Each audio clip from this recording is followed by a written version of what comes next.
Thank you guys for coming back to another episode of Cobra TV. Today we're going to talk a little bit about some of the things that I noticed in the IGN tour video.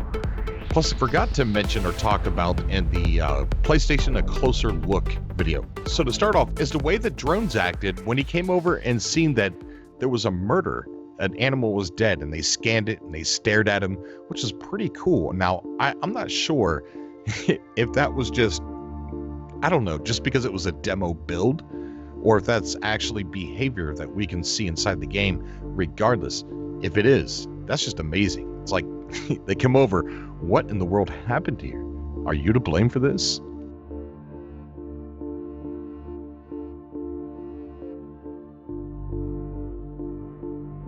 And then we get into the tour video that IGN just released, and it is amazing. And I know it's short, but there's some cool things to point out in the video that they released, which is pretty cool. When it first starts out, I mean, we've always seen particles floating around in the trailers whenever Sean Murray or whoever's playing is walking around, which I think is a really cool touch. But in this one, when it first starts out, there is particles floating around, but instead of them just, creating a cool atmospheric look, these particles are violently blowing very fast, and you can tell it's from the wind and it's going sideways. So I thought that was pretty cool to see. High winds, and you could definitely tell that it must be a dry planet, and that's why everything's just blowing around. And then we get to see an up-close alien, which I think is pretty neat too. And then we get to the part where he's on Yavel, where I've been seeing this diamond-ish type shape here and there, and I really didn't point it out. I don't know why, but in this video, he walks by it, and it kind of, the middle part of it highlights a little bit, and it's almost as if it could open up. And when he does walk by it, you can hear a mechanical sound as if it did open up. Now, something that small, I don't know what it would be unless it led you underground and to some of the dungeons that they talked about so long ago in the Eurogamer interview. And then we get to the very hot planet that was very close to the sun. This one is probably the second most interesting one that I've seen in the video because of the temperature. I mean, look at that, 751 degrees Celsius. I think, I'm not good with Celsius, but I believe, correct me if I'm wrong, that 100 degrees is a boiling point for Celsius. Wow. One of the interesting things that stuck out to me with this planet is the type of plants that are growing on it. It looks like a giant leaf growing up into the sky, and you could definitely tell that it's thin because the sun is shining through it just a tad bit. And I've always said on Cobra TV, it's the little things that get me with No Man's Sky. I love the little things, and the fact that you can see some of the sunlight trying to shine through this thin part of the cool looking alien leaf is just amazing to me. It makes you realize, seeing that type of plant, I think it's hard for us to imagine the types of things that we're going to come across on some of these planets.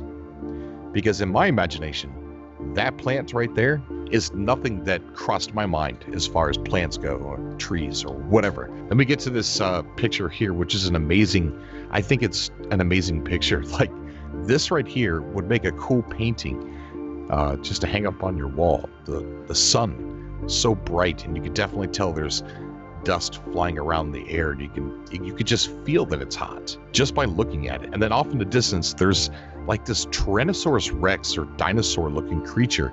And what's really weird is the odd behavior that it has. I don't know if it's a glitch or if it's what it's supposed to do, but it starts to wave its arm up and down kind of violently.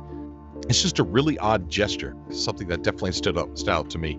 If I was on this planet and I saw off in the distance some shadowy looking figure like that waving its arm up and down, I could tell it's scary, but I think my curiosity would end up going over there to see what it was, and I'd probably die. I just thought that was a really cool part of this footage here. But backing back out of this picture, there's something that stuck out to me, and it looks like a drone. You could definitely tell, like, there's You can see the afterburn underneath of it, and there's an antenna. It looks like there's an eye, but it looks nothing like the drones that we have seen so far. I have no idea what this could possibly be, other than the fact that it is a type of a drone, but it's just sitting there and not moving whatsoever. And then we get to the green toxic planet. We get to see some pretty cool looking alien creatures. One that looks like a little rodent with paddle feet, and a bouncy looking Dr. Seuss character off in the background. And then we get to see these blob looking creatures that look like they're from some kind of B horror movie. It is stuck out to me as well, because now seeing something like this, which is again another thing that I did not expect to see in No Man's Sky whatsoever. I mean, it wasn't even on the tip of my imagination to see a Swamp Thing looking type creature. But now that we are seeing it, it's like, what are we going to see next? What else could possibly be out there that I'm not thinking of? And I'm pretty sure they got all that covered. And then the last thing that I want to point out, a lot of us, including me, I haven't forgotten, but it's not on the tip of my mind anymore, is the wear and tear that could be, the wear and tear that you can get on your ship, as discussed by Sean Murray long ago, saying that your ship will get wear and tear that will build an emotional attachment between you and your ship. And seeing this trader ship, which I imagine it's a trader ship, landing here on this landing pad and looking at the wear and tear that is on it, it just amazed me. I don't know why. I think it's because of the old Star Wars movies. Everything just seemed to be beat up. Because when you're traveling in and out of atmospheres, going onto harsh, toxic, or super hot or super cold planets, it's not going to look shiny and brand new. And just recently we were seeing the Korvax scientific ship, which is an Explorer class, as said by Sean Murray, that we see that and it looks shiny and brand new. And then you take a step back and you see something like this, and it makes you remember that your ship can actually get and will get wear and tear on it. Now, I don't know if there's a way to repair that, or if, you just have to keep it. But looking at some of the wear and tear on this ship is just absolutely amazing. I really thank you guys for coming by. I can't wait to get the game. I can't wait to play it on YouTube. I can't wait to share all of your discoveries here on this channel. And for anybody else that's wondering, I'm going to be starting a sort of a vlog on my second YouTube channel to kind of just talk about things that are on my mind, or maybe just do random stuff. So if you guys are interested in, following my vlog or whatever it is I'm going to be doing, the second channel's linked down below. As always, I love you guys. Thank you so much for coming by. Until next time.